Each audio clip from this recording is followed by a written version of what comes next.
Friends, ನಾನು Naveen ಹಾಸನ್ನಿಂದ. Okay, ತೋಟದ ಹತ್ರ ಸ್ವಲ್ಪ ಕೆಲಸ ಇತ್ತು ಅಂತ ಬಂದಿದ್ದೆ.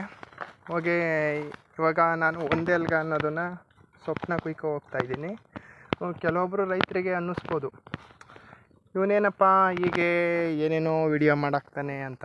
ಏಕೆಂದರೆ ಇವತ್ತು ರೈತನ ಪರಿಸ್ಥಿತಿ ಹೇಗಾಗಿದೆ ಅಂದರೆ, ಎಲ್ಲರಿಗೂ ಬೇಕು, ಕೈ ತುಂಬ 5 ಬೆಳ್ಳಿಗೆ 5 ಉಂಗ್ರನೂ ಬೇಕು, ಕತ್ತಿನ ತುಂಬ ಸರನೂ ಬೇಕು, ಬ್ರಾಸ್ಲೆಟು ಬೇಕು, ಎಲ್ಲದೂ ಬೇಕು.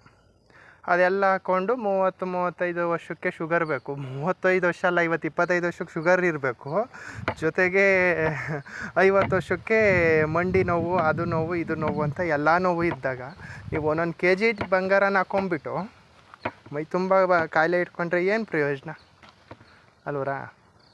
ಅದಕ್ಕೋಸ್ಕರ ಅದೂ ಇರಲಿ ನಿಮ್ಮ ಹತ್ರ, ಓಕೆನಾ? First of all my back bone is very strong ಅನ್ನಂಗೆ ನಮ್ಮಲ್ಲಿರೋ ಒಂದು ದೇಹದ ಪರಿಸ್ಥಿತಿ, ನಮ್ಮ ಆರೋಗ್ಯ ಪರಿಸ್ಥಿತಿ ತುಂಬ ಚೆನ್ನಾಗಿರಬೇಕು. ಆಮೇಲೆ ಅವೆಲ್ಲ ಕಾರು, ಬಂಗ್ಲೆ, ಮತ್ತೊಂದು 5 FTR 10 FTR ಬಿಲ್ಡಿಂಗು, ಅದೆಲ್ಲ ನೆಕ್ಸ್ಟು. ಮೊದಲು ನಾವು ಅದನ್ನು ಅನುಭವಿಸೋದಕ್ಕೆ ನಾವು ಚೆನ್ನಾಗಿರ್ಬೇಕಲ್ವರ?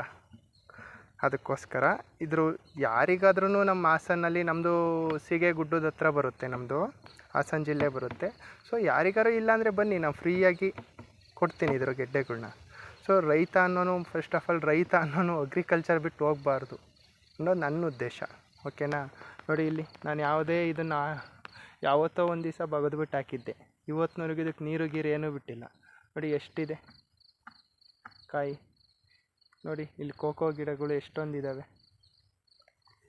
ಅದನ್ನೇ ಹೇಳಿದ್ದು, ನಾವು ಏನೇನೋ ಗೊಬ್ಬರ ತಂದು ಹಾಕಬೇಕು, ಮತ್ತೊಂದು ನಾವೆಲ್ಲೋ ಹೋಗಿ ಯಾವುದೋ ನೆಂಟರು ಬಂದರು ಅಂದರೆ ನಾವು ಫಸ್ಟ್ ಆಫ್ ಆಲ್ ನಮ್ಮಲ್ಲಿರೋದನ್ನು ನಾವು ಬೇಯಿಸ್ಕೊಂಡು ತಿನ್ನೋಣ, ನಮ್ಮಲ್ಲಿರೋದನ್ನು ತರಂತರವಾಗಿ ಮಾಡ್ಕೊಂಡು ತಿನ್ನೋಣ, ಆಮೇಲೆ ನೋಡೋಣ ಅಲ್ವರಾ?